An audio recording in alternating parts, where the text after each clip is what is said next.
Hey everybody, it's Irene with BrainStormAcres, and today is a very exciting day because well, it was one of those days where you just went, gosh, I think it might be spring.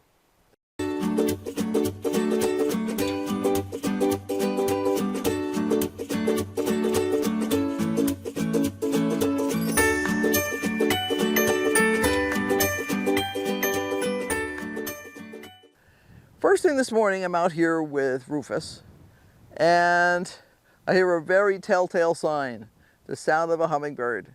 And I look up and one of them totally zooms past me.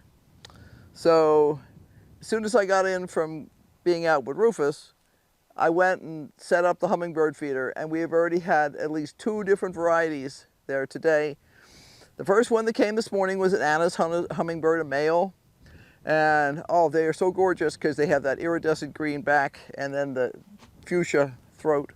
Very cool.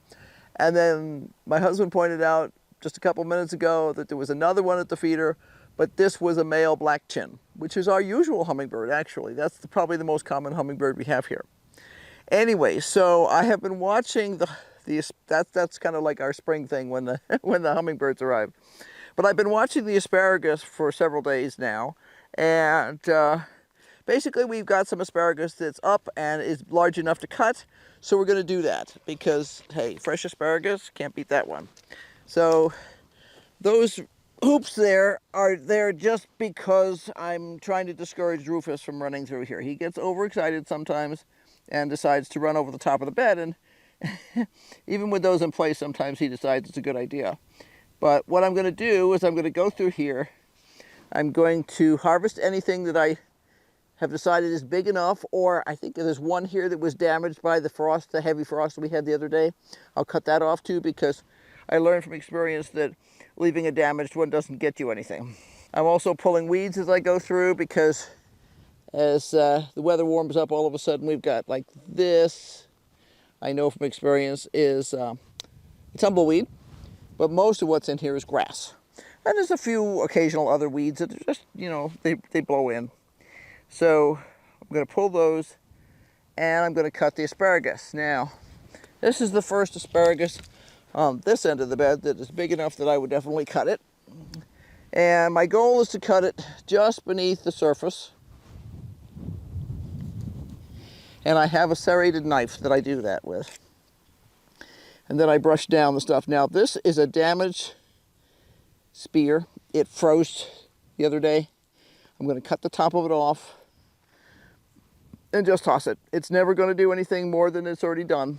So that's trash, unfortunately. But I'm going to work my way down, and I'm going to not get a huge number today, but I did water this morning. I'll be watering very consistently. There's another one.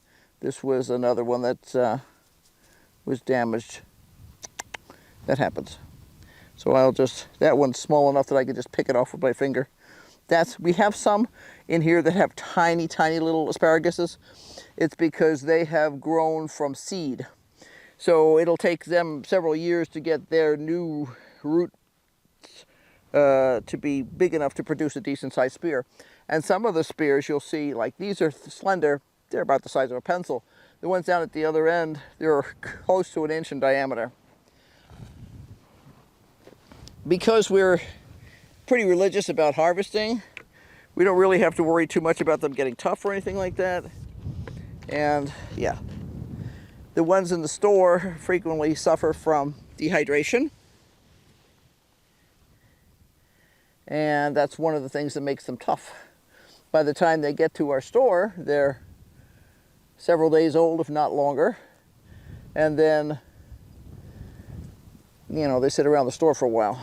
I can see we had some very cold weather the other day, so I expected there to be several damaged ones, and I see a couple more here that I'm just going to toss.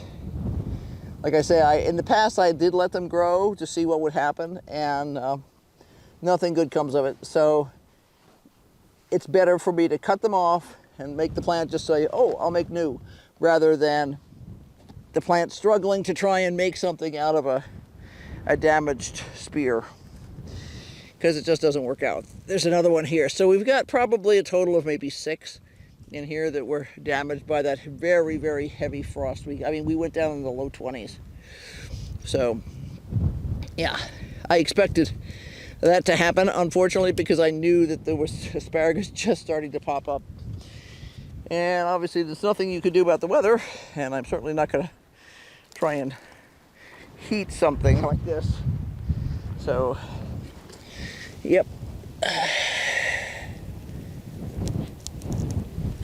Now, when I cut, I put the knife fairly level.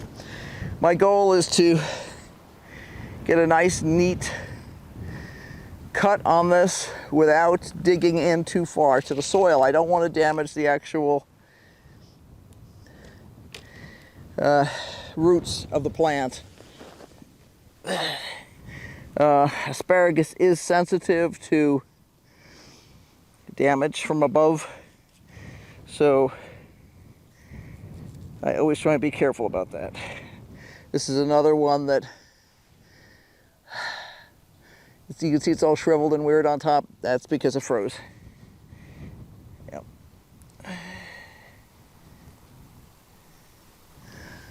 Yeah, and I told Henry, I said we were going to have just a couple of asparagus for dinner tonight, and there'll be more tomorrow, because overnight these guys will pop up. I may even actually give it a little extra. Let me see how damp we are. Yeah, less than an inch down, there's moisture. I gave it a couple of containers of water this morning, and I knew that would make it send out shoots a little bit faster. If you want to increase the speed at which your asparagus is producing asparagus, give them more water. So before, if you've been watching us for a while, you'll know that, oh gosh, it must be a month ago now, I top dressed this with a little bit of mulch, and I added fertilizer, just a good slow release organic fertilizer, and then I watered it. Now, there was absolutely nothing showing at that point, but I know from experience that somewhere in April, usually, all of a sudden we'll get asparagus. And what I wanted to do was give the asparagus plants nutrition to work with when they kind of woke up from their sleep. And that's why I did that. And then we had a lot of rain for us, you know, a half an inch here, a half inch there, sort of thing. If we had not had that rain, I would have watered, but I didn't have to. I do see another damaged spear over here I want to remove. They sort of blend in, so sometimes you have to be at just the right angle in order to see them. But they go white, like the white asparagus, and yeah, it's all shriveled and dried at the tip. So, yep, so that's not going to do anything good. But that's it. I did that back in February. I usually do it in January or February. Once in a rare while I get it done in the fall, but usually the fall's too crazy. It's got other things happening. And then I was watching the amount of water that we were getting through our natural rainfall, and I did not need to water. But as soon as I saw the first asparagus start to pop up the other day, there was one over here that started to pop up. As soon as I saw that, I was like, okay, time to start watering, because we had a brief intermission in between rainstorms, kind of, and I wanted to make sure there was enough moisture in there that when the plants called for moisture, it was there. So I'm going to cut probably this asparagus here. Now they're short. They're nowhere near the length of the ones we get in the grocery store. But these will taste so much better than the ones in the grocery store, you wouldn't believe it. So, hope that gives you a little insight into how we manage our asparagus bed. I will be watering And I probably will be giving them another dose of fertilizer in the next week. We don't currently have a reliable forecast for rain. I spotted another damaged spear.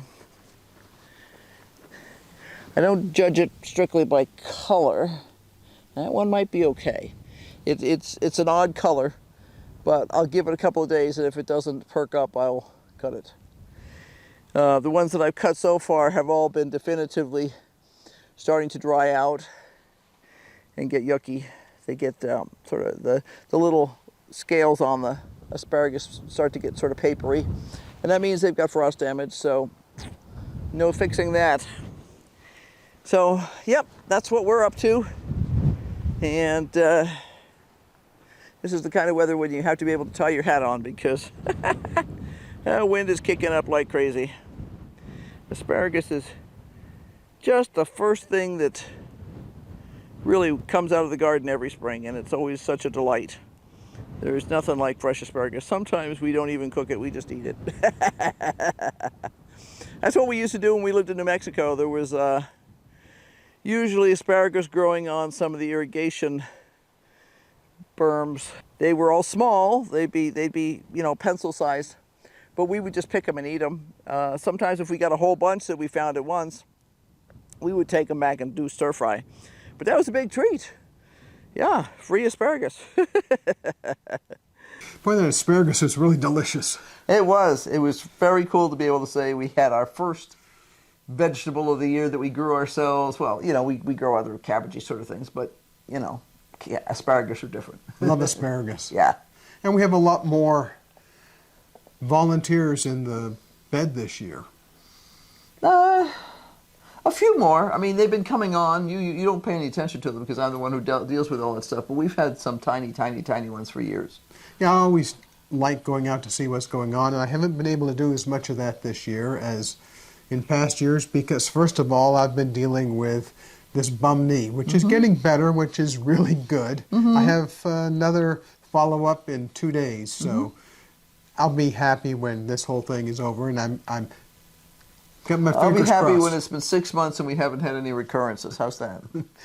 Amen. Yeah, yeah.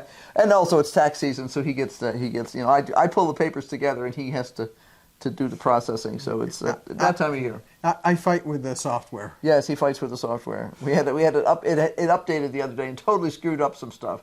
Didn't propagate stuff that it should have from previous, just one of those things where you're like, wow, it's new and improved and nothing works now, yay! Well, one of the other things that I'm going to have to do pretty quick is turn on the water outside, and I know we're going to have some leaks. Yeah, I need to look over stuff. I know there's a couple of broken pipes. And now those are mostly above ground. Yeah.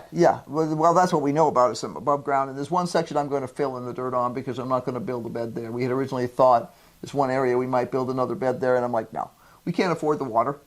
Now I know that I'm going to have to replace the hose bib that's on the outside of the fence because there was a little bit of water left in that line, and it froze, and the hose bib popped off. Oh, okay.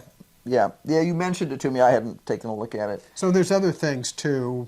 It's interesting because some of the lines that I put in 15 years ago have had nothing turn about them. So there's no discoloration in those white PVC pipes. But some of the stuff that I put in just a couple years ago has turned black and ugly. Well, we know from experience, talking to the people who work at places like Ace Hardware and True Value and Home Depot, that they have unreliable sources. Theoretically, if I were to buy a 2-part joint of some sort that screws together, if one of those pieces broke, I should be able to go back in and buy another one. You can't. And they'll match, but they don't. Because each batch that they get in is off by a 0.5 millimeter or a millimeter or something like that, which doesn't seem like a lot, but when it comes to something that's going to go together tightly enough to not leak, it's a lot. It might as well be a mile. It's a huge deal. Yeah, and it frustrates them too because, when we go to buy some sort of a joint, we a lot of times will buy more than one. Yeah, the last time I bought the... If they have them in, that's another problem. Yeah, the last time I bought the unions, which screw together. Right. I bought an extra 4 or 5. Right. And unfortunately, I've had to use a bunch of them up. So Right. I'm not sure I have any left, but I'll check that out. But first, I have to go figure out exactly what's broken. Currently, I'm hand watering, and that's fine. But we're getting, like, the other day, the couple of days, we've had some very obnoxious wind. We're supposed to get it again today. That makes it hard because it sucks the moisture out. Even with mulch down, it still sucks the moisture out of the beds a lot more, and out of the plants that are sticking up, you know. So the faster we can get that done. But we have to look at the nighttime temperatures until it's consistently safe at night, which is probably now, actually. We could probably, It's usually around now. It might be another 2 weeks, maybe 3 before it's really safe. Right. But, you know, even if the temperature's only going to go down to 30 or 28 degrees, that actually will probably be okay because the water that's in the pipes will have heat migrate up to keep it from freezing. Right. So that's usually worked well in the past. Yeah, it has. Hey, when do you think we'll get some more asparagus off? Probably tomorrow, but I'm going to water hard this morning, so we'll see. We'll probably get some more tomorrow. We had a nice munch, a small side dish of asparagus last night. It was delicious. Could have been fresher, but I'd have had to run from the garden. Well, she actually did run from the garden. She went out right before I was cooking dinner. Yeah. She came in, the water was hot. I rinsed the dirt off of them and handed them the asparagus. I broke the ends off, and then I ate the rest that was in the butt end that was still soft and delicious, and cooked the rest of it. If you're buying stuff from the store, a lot of times the stuff has been half dehydrated before you get it. It's been sitting in the store for a week. God knows how long it took to get to the store. Most of our asparagus here in the spring come from Mexico. Okay? So, you know, so it was picked in a farm in Mexico, stuck in a truck, brought across the border, and driven up here. So, you know, it's probably a week old at least by the time it gets here, and then it sits at the grocery store. They do stick it in water in the grocery store, but Sometimes. But still, it's a lot of times it's dehydrated. So any kind of stringiness towards the bottom of the plants, the stems of the actual asparagus, will get stringier. You know, when I'm harvesting directly from the garden, most of the stuff, all I do is rinse the dirt off. So. Now, you mentioned dehydration, but you know, we have a freeze dryer. I'm thinking about trying a little test in this next batch that we run of some asparagus, freeze drying it, and then trying it right away and see how it turns out. What do you think? Well, actually, I had talked to him about that previously, and then he said no, and now he's saying yes again. So, and I think that's because we have been playing with the freeze dryer on the side a little bit. We didn't want to make any more videos about it until we had some definitive answers. I think we've learned a lot, because there's a learning curve with any new piece of equipment, whether it's a new frying pan or anything else, and there's definitely a learning curve with the freeze dryer. And some of the recipes online are just really atrocious. And we'll talk more about that in a future video, because we've learned a whole lot more in the past half dozen batches that we've done. I'm willing to give freeze drying asparagus a shot, because we've had some recent success with other things that have been questionable in my mind. But now that we're having some success, maybe I won't want to eat asparagus in large quantities 3 meals a day. Right. Well, the thing is, we usually, if we're having a good crop, and there's no way to know until we have one, we usually do wind up eating asparagus 2 meals a day. And then sometimes we build up a small supply extra and we'll freeze it. But the last time we froze asparagus, I did all the things that I have done every other year, but we were not pleased with the quality. Something was different, and I don't know whether it was that year was particularly hot in the spring or whatever, but it seemed like the asparagus that we froze went bitter. It went very bitter, which is really a first for us. Totally. We've never had a problem with that before. Because we have been harvesting and freezing asparagus since we were very first married. Yeah, we used to go out in the flood control and pick wild asparagus. In New Mexico, yeah. Right. Yeah. And now they were all small, you know, pencil sized, but it was a real treat to be able to have fresh asparagus for free. I mean, you just went out for a hike and you came back with dinner, you know. And then I would cook up some of it as stir fry, but then I would usually also like stash some in freezer bags and freeze them You know, and we just didn't have anything fancy in terms of a freezer in those Yeah, days. so last year was the first year in 48 years that we had that problem. Yeah. And we've done asparagus literally since the first year we were married. Right. And next month we will have been married how long? 50 years. I don't know. Haven't killed him yet. She's still alive. Yes, yes. We both are alive. She put up with me not being able to walk for 2.5 weeks. Yeah, that was lots of fun. Which was a big deal. When we designed and built this house, and this is going to be the last bit for today, we designed the house so that it has extra wide doorways, that it's a single level, there's no ups and downs, there's no discontinuities of the floor, because we just dealt with a family member who is suffering from Parkinson's disease and became bedridden. And we saw all the problems that he had. yeah, so we designed the house with the right blocking in the walls, that if we need to put grab bars in, we can do that. When Irene pushed me down to the bathroom, it was go right through the bathroom door and into the bathroom. That was no problem at all. We used an office chair. But it worked. Yeah. Well, listen, thanks very much for watching. Don't forget to like, subscribe, and ring the bell for notifications because We're going to be doing lots. I had done a video on the blackberries the other day, and the camera lost its mind and lost the video. So I'll be redoing that in abbreviated form, plus adding the raspberries in, the one bed that's already planted. And then within the next week, we really need to get the other raspberry bed planted, which means we need to fix the plumbing. so lots to do. Yeah. Thanks for watching. Don't forget to brainstorm because Obviously we are. bye. Bye.